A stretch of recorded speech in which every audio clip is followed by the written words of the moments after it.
Wow, this is so cool. I'm on a field trip to see the Colosseum, and it's awesome. I want to make a drawing so I can make a model of it when I get home. Although, how can I make a drawing detailed enough to make sure I can make an accurate model?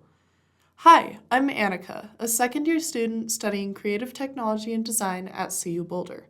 Today, let's learn about some of the tools that engineers use to create precise and accurate drawings, and let's learn about drawing angles and reflections. Before we talk about the tools, let's talk about why we have these tools. When we build something, say a bridge, it takes lots and lots of people, all of whom specialize in different parts of the process. Every person needs to know what exactly they're building. So, the designers need a way to communicate to every person in the process exactly what they're building. And we do this with drawings. Today, engineers can use computer-aided design software, or CAD for short, to design in both 2D and 3D. With CAD, engineers can use computers to keep track of precise measurements of designs, and can share those designs with others easily. But before we had CAD or computers, designers had to make their drawings manually. And in order to ensure their drawings were super precise, they would use a variety of tools to measure and draw. When drawing by hand, we still use these tools today. One of these tools is called a compass, which looks like this. Not to be confused with a compass used for navigation, these compasses are tools for drawing arcs and circles based on a center point. A compass is made up of two legs, one of which has a pencil, connected at the top by a hinge. When using one, you first determine the radius of the circle you want by moving the legs of the compass apart. Then you line up the spike, the side without a pencil, with the center point of your circle or arc, and then keep that in place while you spin the pencil side around it.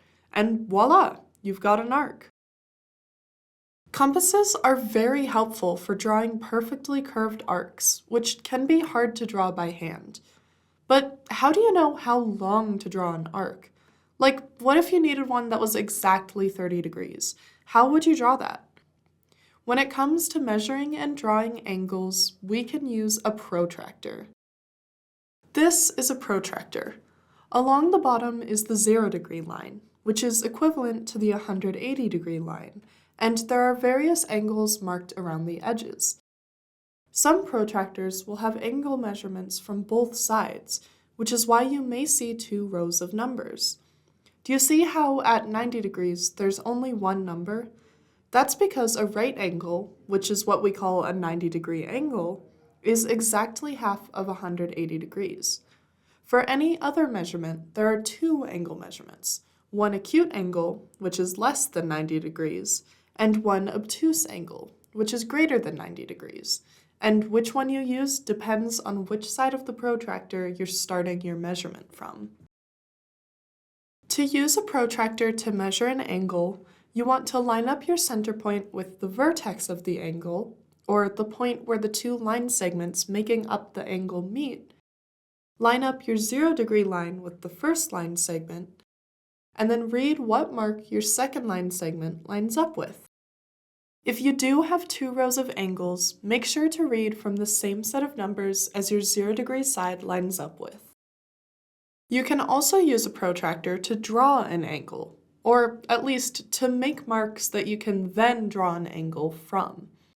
You go through the same process, but instead of measuring two lines that already exist, you draw your first line, line up your protractor, mark however many degrees away you want for your angle, and then use a straight edge, like the straight edge of the protractor or a ruler, to draw your second line, going through that angle mark.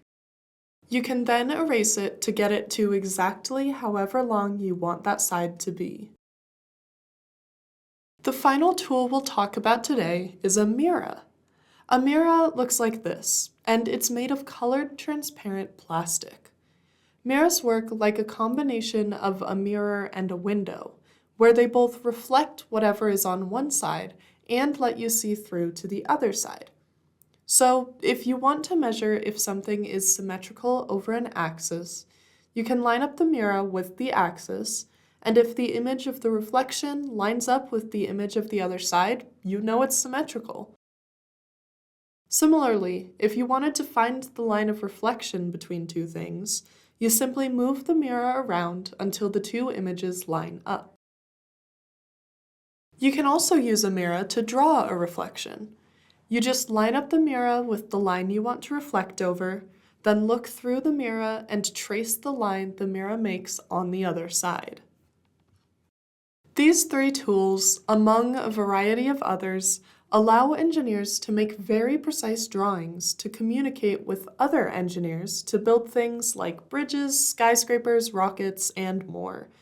And now you know how to use them, just like an engineer. I'm gonna go make my drawing of the Colosseum now. I can't wait to build my model when I get home. Until the next time I see you, keep on exploring the world of engineering. Check out the full lesson on Teach Engineering. Then use what you learned in the associated activity, Geometry Solutions, Design and Play Mini Golf.